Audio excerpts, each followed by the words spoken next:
crew. I'm going to be going through our first science lesson today. So our class has been working a lot on the food web and different food chains and all of that good stuff. And so now we're moving on to decomposers and the matter cycle, okay?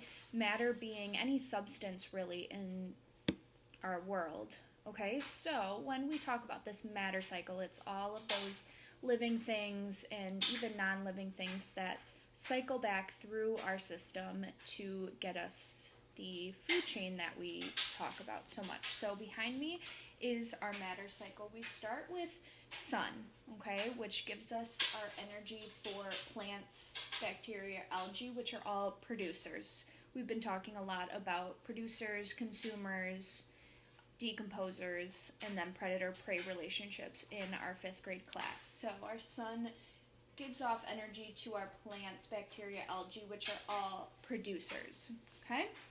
Then we have, let's say, a mouse, okay?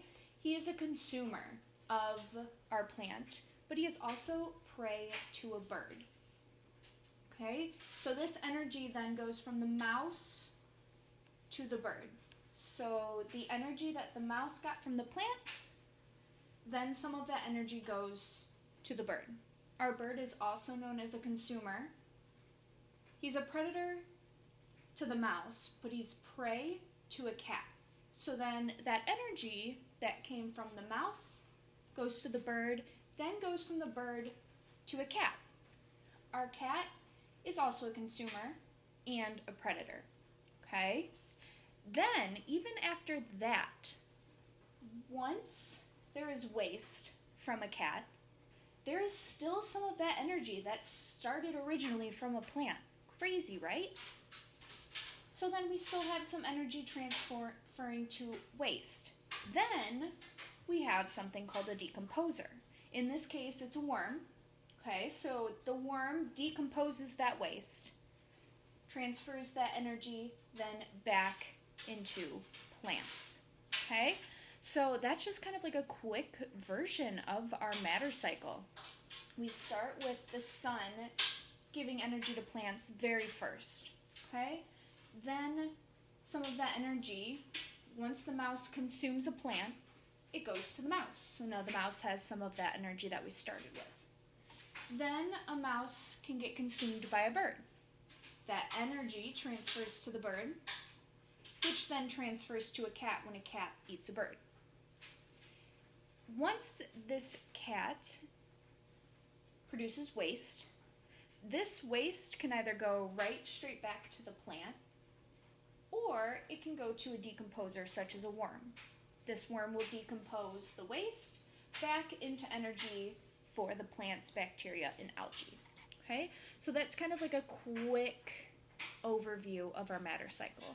And then when we take a matter cycle, we can then start looking at the different spheres that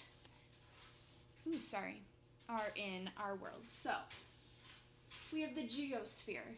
Geosphere means the ground. Okay? Ground. Hydrosphere. The hydrosphere is where our water comes from. The atmosphere, atmo meaning air, atmosphere is our air, and then biosphere, bio meaning life, okay, so all of the living things on our planet are in that biosphere. So those are some of those prefixes: geo, ground; hydro, water; bio, life; atmo, air, okay, and all of those then relate to the matter cycle. We get water from our hydrosphere, our roots and some of that energy in soil comes from our geosphere. Our biosphere, again, is all of those living animals. And our atmosphere is where we get our air and our oxygen to live. So that's kind of like a quick overview of our matter cycle, a quick food chain for you, and then some predator-prey and those types of relationships. Make sure during these types of videos to really pause and think about it. Take in the cycle that's behind me. Okay? Pause, reflect, write it down even. That would be a great way to really represent. Create a poster with your own animals, with your own plants, with your own decomposers. Okay?